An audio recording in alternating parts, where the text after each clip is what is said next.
James Sendagira abadde avugana ne James Muhaba ku kifo kyasente wa disitulikiti Bukoma Nsimbi wabula evudde mu kulabira bise nga bimutabudde ebirangiddwa kulidde okulondesa mu kibiina ky'enale Bukoma Nsimbi Semanda Pere biraze Sendagira afunye obululu 94 bwe bali bavuga Muhaba n'afuna obululu 52 mwana mu busatu. Kandaze nnyo abantu be tubeera nabo.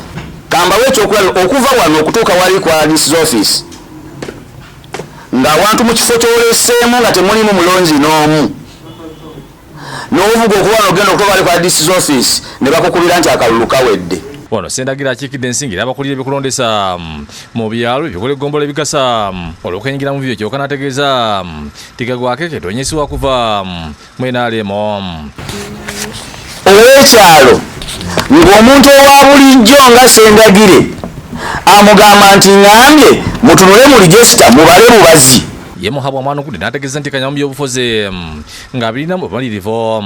Sendagire nze njala kusaba nga bweyogedde nti oliwo NRM okuwangulwa kuluma gatulamizimumu ne bannakibiina ky'enale mu bitundu by'ente bakedde kusuula akalulu abeesimbye okuba meeya kubadde ku Fabrice Lulinda nga emmeeya aliko Michael Mutebi Kasirinja Abibu Yamukama era ng'emiranye ebadde wakutira Fabrice ne Michael Mutebi akalulu kagenza okugwa nga meeya aliko Lulinda akawunga n'obululu 400 mu lusa 58 ate Michael Mutebi n'afuna luku mu lusa 55. Meya Lulinda alaze essanyu olw'okuwangula akalulu kano n'asuubiza obuweereza obw'omuggondo. Tuba tugenda mu kalulu buli omu aba asuubira kuwangula and tusiima nti abantu batutaddemu obwesige okulaba nti tubakolera.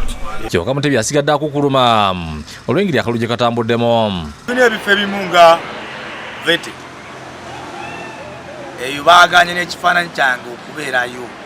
N'abalonzi mu disitulikiti okuliko Kakomiro Kibali ne Kagadde bakedde kusuula akalulu Kakomiro Joseph Sentayi ssente baliko abadde abinkana ne Semanda Apole Kyamanya Moses Bulia Johnson n'Obedi Kanoni iwe Kagadde ndi Bwami Yosia bahunga ssente baliko abinkana Yamara Peter ne Edgade tumusime iwe Kibali Godfrey Kasanga nga ssente baliko abadde abinkana ne Mugisha Wilson Mara Peter ayihire y'obururu bina asuna busatu owakabiri abaire tumusime Elgad ayire y'obururu buna owakasatu abaire ndi Bwami Yosia ayire y'obururu 00 Amara Peter so that he can solve our problems here.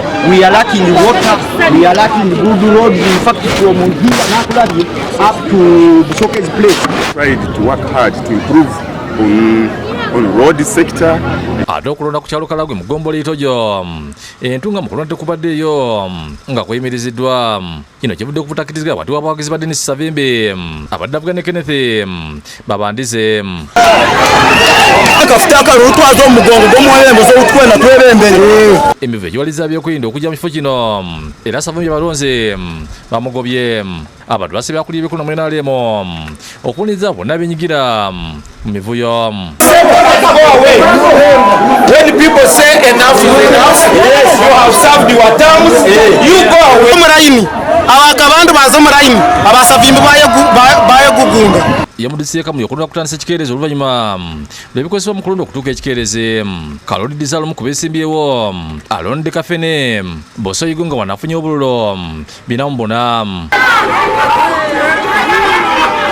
ategeeza nti ebifo ebisinga bikoseddwa enkuba. Twongera ku ekyo okulonda kulitandika leeti ensonga njayidde mu kuddo nti Electoral Commission yabaire n'ebizibu ebyokutegeka akalulu kano mu bwire obutuufu. Embere by'okulondesa n'abafu ebintu bituuka biteesa mukaaga abantu begolereire bakoze kibitera bafanga okaipe abeesimbye ku kkaadi ya NRM ekamuli kuliko Kaloli Dizabala Mbaraka Ndegwe Robert Kalulu Salauma Thomas Ikanga George Kibicho David Kamali Kibuka Makadirike n'ensongole Emmanuel kyokka abadde akavya mu kifo kirondebwamu ekyabukolobe era omulonzi omwalumiziddwa n'addusibwa mu ddwaliro. Kulemesa abasimba layini kuwongutwe era bakuba n'omuvubuka yategeka era owongutwe talondera bavubuka bavuyere bejje takisinaditi beyiwa ku kalulu balonze bazaala awo ogutwe bamusuire abaweeye ssente ba ali abamuleka buleka abakuba n'omuvubuka yazirika kwali mulago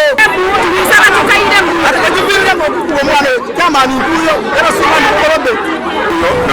nakubangula polling station ya wanu nakikulira ekyo